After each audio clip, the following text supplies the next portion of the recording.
Baik, selanjutnya di sini saya akan mempraktikkan gaya magnet, di mana alat dan bahannya adalah isolasi, ada magnet, ada besi, ada aluminium, ada jarum, ada benang, ada plastik, dan ada juga kertas.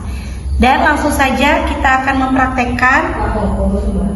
Yang pertama, di sini ada isolasi, berarti tidak ada gaya magnetnya. Kemudian aluminium juga tidak ada, benang tidak ada, plastik nggak ada, dan kertas juga nggak ada. Kemudian ternyata jarum juga ada, dan besi. Jarum dan besi ada gaya magnetnya. Selanjutnya yaitu gaya gesek. Pada pengamatan ini, keadaan balok sebelum bergerak, neraca pegas menunjukkan angka 0N. Pada saat akan bergerak, neraca pegas mulai menunjukkan angka 2,5N. Dan setelah bergerak, neraca pegas menunjukkan 1N. Gaya gesek pada saat benda diam adalah 0, dan gaya gesek disebabkan benda diam yang akan bergerak mengalami gaya gesek yang lebih besar dibandingkan dengan benda yang sudah bergerak dan sedang bergerak. Selanjutnya yaitu gaya pegas. Dari hasil pengamatan, gaya yang terjadi adalah gaya pegas, karena karet gelang tersebut kembali ke bentuk semula atau karet gelang merupakan benda yang elastis. Bila suatu benda dikenal sebuah gaya dan kemudian gaya tersebut dihilangkan, maka benda akan kembali ke bentuk semula, berarti benda itu adalah benda elastis. Namun pada umumnya, benda bila dikenal gaya tidak dapat dikembalikan ke bentuk semula, walaupun gaya yang bekerja sudah hilang, benda seperti ini disebut plastis. Jadi benda elastis yang kembali ke bentuk semula mempunyai gaya pegas, sedangkan benda plastis tidak mempunyai gaya pegas.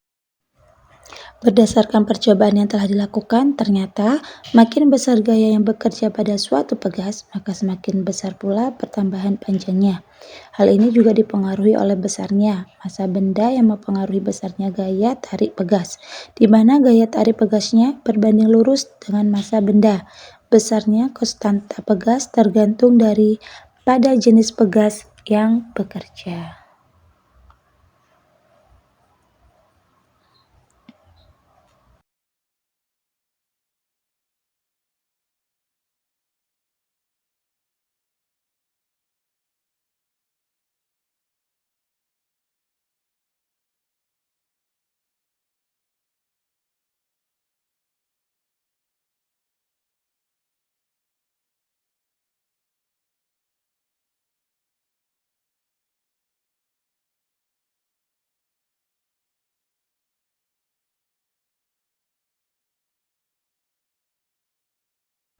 Selanjutnya adalah perpaduan gaya. Gaya adalah besaran vektor, yang berarti memiliki besar dan arah. Oleh karena itu, perpaduan gaya harus mempertimbangkan arah masing-masing gaya. Arah gaya.